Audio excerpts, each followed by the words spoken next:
ভিভোর সঙ্গে একটা টাই আপ হয়েছিল 3 বছর আগে। ভিভোর সঙ্গে জিওর একটা টাই আপ হয়েছিল, জিও সিম ইনস্টল করে রাখতে হবে ভিভো Y1s ডিভাইসে, ভিভোর সঙ্গে জিওর। তো ওখানে আমি একটা জিও সিম ইনস্টল করেছিলাম, তো ওটা ওপেন করার পরে ওখানে ডিভাইস লক দেখাচ্ছে। তো আমরা একই ভিডিওর মাধ্যমে কিভাবে ডিভাইস আনলক করা যায় সেটাই দেখব। এবারে সিমসটা ইনস্টল করে দিলাম। ইনস্টল করে দেওয়ার পর এখানে ফোন সেট আপ হলো, ফোনের লকটা ওপেন করলাম। এরপর লকটা ওপেন করার পরে মাই জিও যে অ্যাপস ফোনে ইনস্টল থাকবে ওটাকে আবার প্লে স্টোর থেকে আবার আপডেট করে নেবেন। মাই জিও অ্যাপসটা ওপেন করব, এখানে মাই জিও অ্যাপস আছে। মাই জিও অ্যাপসটা ওপেন করলাম। ওপেন করার পরে একটু 5 থেকে 10 সেকেন্ড একটু টাইম লাগবে। ওপেন করার পরে এটা ওপেন করে হবে। ওপেন হওয়ার পরে ওখানে অপশান দেখাবে, তোমার মোবাইল নাম্বার শো করবে যেটা এই সিমে ইনস্টল করা ছিল। একদম কোণের দিকে উপরে পেয়ে যাবে তোমার প্রোফাইল সেটিংটা ওপেন করবে। ওপেন করার পর একদম নিচের দিকে তুমি চলে যাবে, গেলে এই মাই জিও অ্যাপসের সেটিংটা পেয়ে যাবে। সেটিংটা ওপেন করব। সেটিংটা ওপেন করার পরে এখানেই দেখাবে ডিভাইস সেটিংটা ওপেন করব।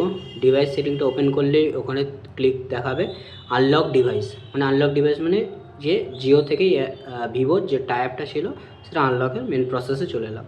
আনলক করলে ওখানে দেখাবে তুমি কবে এটা স্টার্ট করেছিলে আর লাস্ট কবে এন্ড হবে, প্লাস মডেল নাম্বার সবই দেখাবে। আর ওখানে রিমেনিং ডেজ 0 দেখাচ্ছে, মানে এটা কমপ্লিট হয়ে গেছে এর ট্যাবটা।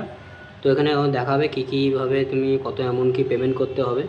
যদি এখানে 30 মাস হয়ে যায় তাহলে তোমাকে কোনো সাটেল অ্যামাউন্ট পেমেন্ট করতে হবে না, যদি না হয় তখন এখানে পেমেন্ট করতে হবে। এটা যেহেতু হয়ে গেছে তো এখানে কোনো পেমেন্টের অপশান নেই, তো পে করে দিলাম। যেহেতু কোনো আপডেট হয়ে গেছে তো পে করে দিলাম। পে করে দিলে your request to unlock device has been register successfully, মানে তোমার এটা 30 মাস হয়ে গেছে, তো device unlock set up complete. এখানেও একটু টাইম লাগে, 10 সেকেন্ডের মতো টাইম লাগবে। টাইম লাগার পরে ডিভাইস আনলক হয়ে গেছে। তো এবারে এই ডিভাইসটাকে জাস্ট একটা হোম পেজ শুধু আসবে, মানে মাই জিওর হোম পেজে আসবে।